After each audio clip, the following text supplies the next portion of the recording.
Hari ini saya sedang berada di rumah salah satu CEO Koi. Ini kita ada di markas tuh tulisannya Gemoy Koi. Nah ini udah bareng Om Fian nih guys, owner dari Gemoy Koi ini. Namanya ada Instagramnya Om ya? Ada Gemoy Koi. Ini saya mau tanya dulu terkait dengan konsep kolamnya nih. Konsepnya sih ya, memang konsep standar ya. Yang penting saya pengen kolam tuh agak square tapi lebih sedikit manjang tapi tidak terlalu panjang karena sesuai Gemoy ya. Biar kan lebih biar lebih gendut menurut saya. Dalamnya juga 1,7. Nah mungkin kalau kalian lihat di sini pakai sling-sling ini karena saya masih punya bayi ya. Ya buat jaga bayi aja sih. Sebenarnya kalau nggak ada bayi mungkin saya lepas, cuman kan ya lebih safe ya. Katanya untuk buat seperti ini biar gemoy, berarti ada korelasinya Om ya, misalnya model kolam dengan secara fungsinya untuk biar ikan bulky gitu. Menurut saya ya, menurut saya kan kebetulan pernah punya kolam juga ya. Kalau kolamnya yang agak square gini tidak terlalu panjang, ikan lebih cepat ngisi sih menurut saya sih. Oh gitu, wah, pengetahuan baru nih guys. Oh berarti berdasarkan pengalaman pribadi. Pengalaman pribadi. Ya. Menurut saya juga sirkulasinya, karena kan arus atas, arus bawah. Terus kebetulan saya memang senang main yang banyak aerasinya seperti ini ya, karena memang ikannya lebih bergerak, lebih apa. Tapi menurut saya sih ikan bergerak tuh belum tentu kurus ya. Ini kayak gini juga kan tetap, kalau dilihat kan ikan saya kan nggak kurus juga kan, tetap besar ya. Bukan nggak kurus lagi nih, gemuk banget tuh. Ya, gitu. Kalau dimensinya tadi belum dijelasin tuh, dimensi kolamnya berapa luasnya? Iya, tadi baru dalamnya sekitar 3,5 kali hampir 5,8 apa ya, sekitar gitu lah. Cuman saya hafal tuh volume airnya sih. berapa? Volume air di kolam ini sekitar 35 ton. Sekitar 35 ton ya. Nah, ini air ya. Include Enggak.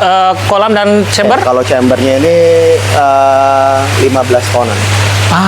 Berarti ini sekitar 30. Sorry. Ini sekitar 30 ton. Chamber 15 ton. Yes, ini 33 sampai 35. 33 lah, 33 35. Ini berarti memang chamber saya bikin hampir setengah ya. Ya itu barang, wah berarti 50% ya? Iya, 50%. Gila.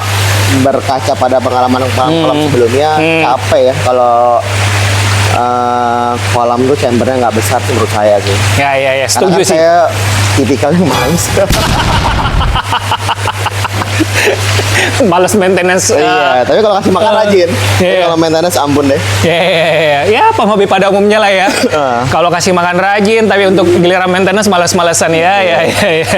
Tahu nggak kira-kira berapa jumlah chamber, kemudian isi Kalau chamber pertama ini kan collecting ya. Kalau mungkin nggak dibuka ya, capek juga bukanya. Ini collecting, collecting air dari skimmer, terus dari bottom drain ke sini semua.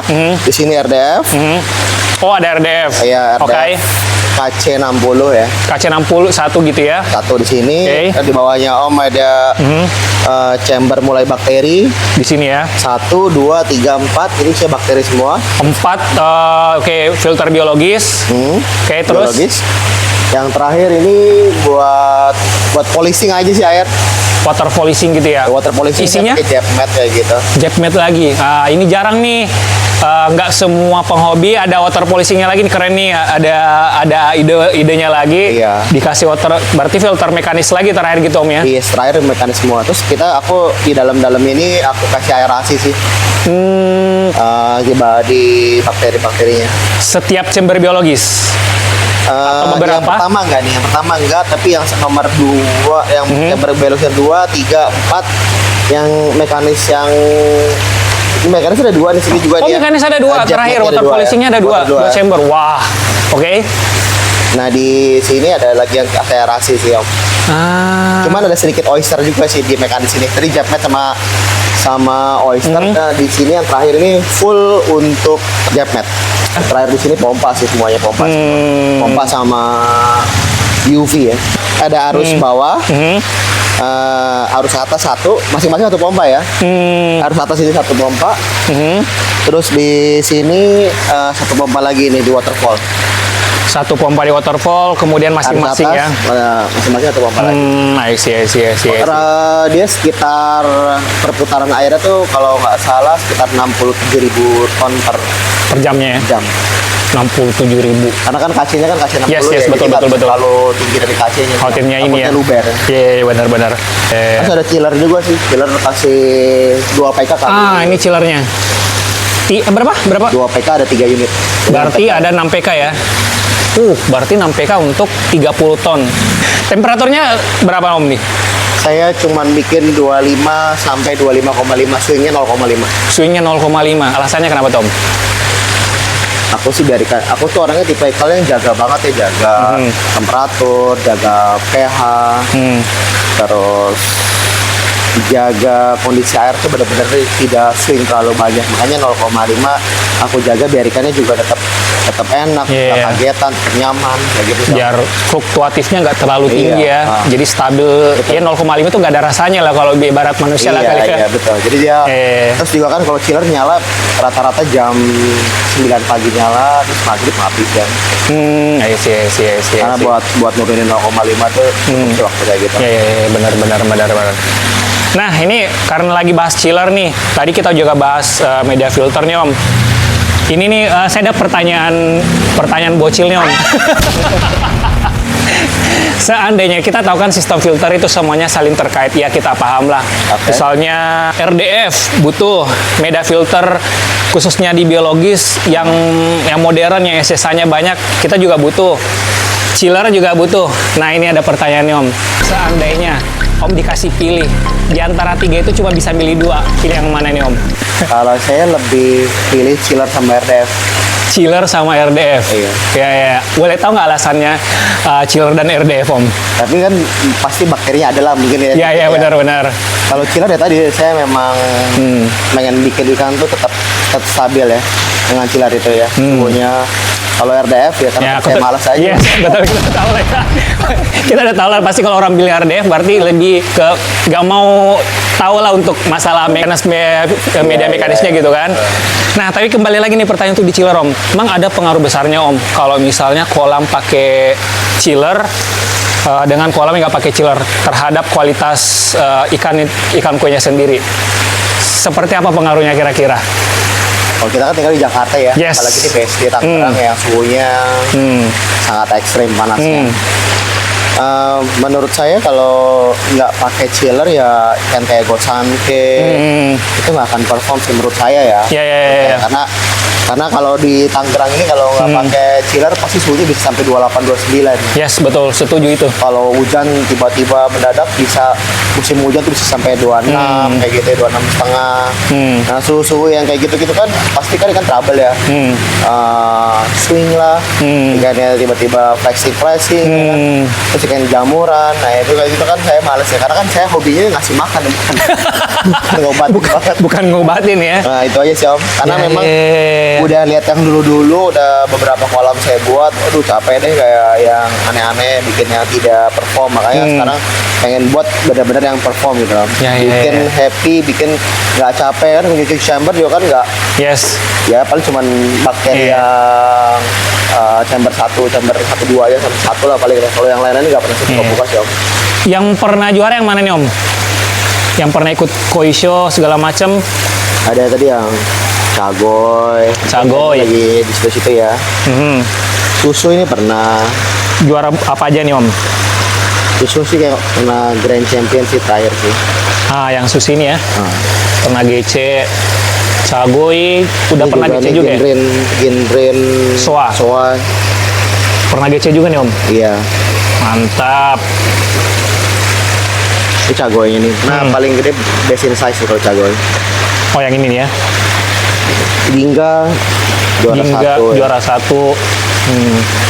Ini juga Aragoke pernah juara 1 nih. Yang Aragoke ini? Iya. Chiba juga pernah juara 1. Tuh rata-rata udah dapat gelar semua ini guys ya. Nah, pokoknya yang kolam di sini ini kan Ovian punya beberapa kolam ya. Iya. Ini satu di sini, terus ada juga di daerah Cibubur. Ini yang semua ikan-ikan yang lolos seleksi timnas lah ya di sini namanya. Kalau nggak lolos balikin lagi Cibubur. Ini semua rata-rata ikannya belinya udah jadi gede atau beli kecil dulu habis itu dirawat sendiri sampai perform seperti ini atau seperti apa tuh Om? Rata-rata sih beli besar ya. Beli besar ya? Karena umur saya suruh belajar lagi capek Om. Karena memang kalau beli tosai sih menurut saya ya gambling ya. Ada 1-2 sih yang perform ada ya kan ya. Cuman ya karena sudah terlalu lama belajar ya udahlah mendingan beli yang perform aja gitu lah. Kita rawat tapi beli yang perform bukan berarti tiba-tiba masuk tetap perform ya. Kita tetap beli perform harus kita rawat juga sehingga dia tetap perform dan ataupun makin perform. Ya makin improve gitu ya Om ya. Improve karena saya bawa sih tahun lalu tapi masih kecil ya. Ini perform banget sih di tosai 30 cm sekarang udah 70 cm ya dalam satu tahun 3 bulan ya.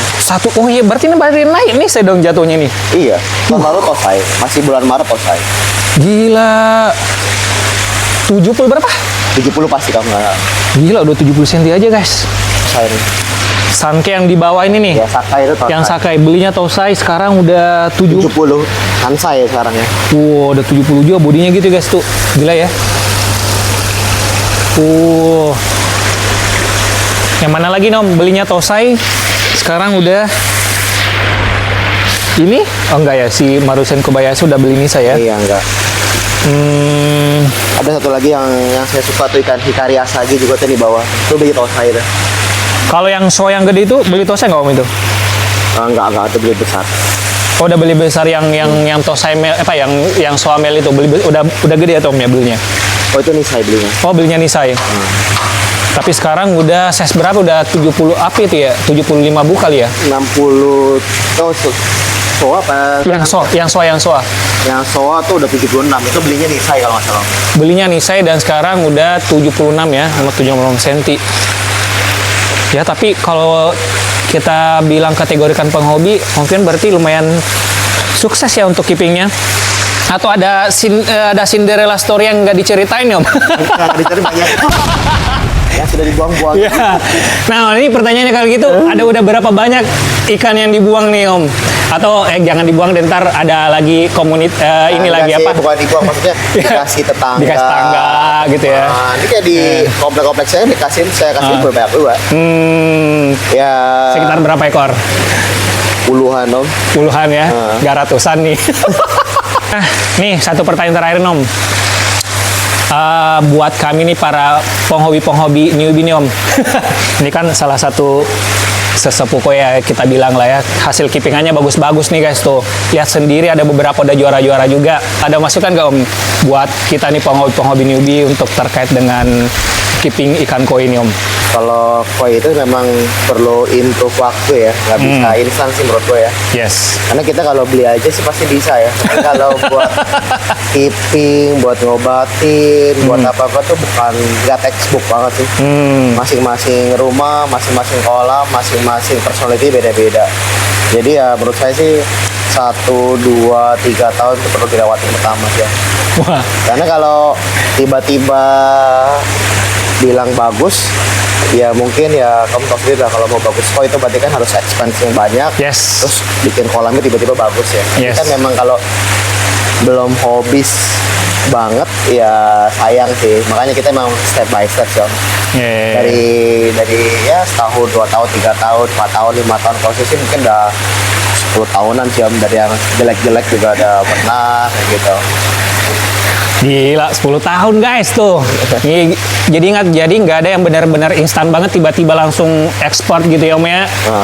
Nah, oke. Kasih banyak nih Om Fian, sukses selalu buat kolamnya di Gemoy Koi dan sukses juga buat kehidupannya, sehat selalu. Amin. Nah, terima kasih juga udah terima saya di sini Om dengan baik. Waduh.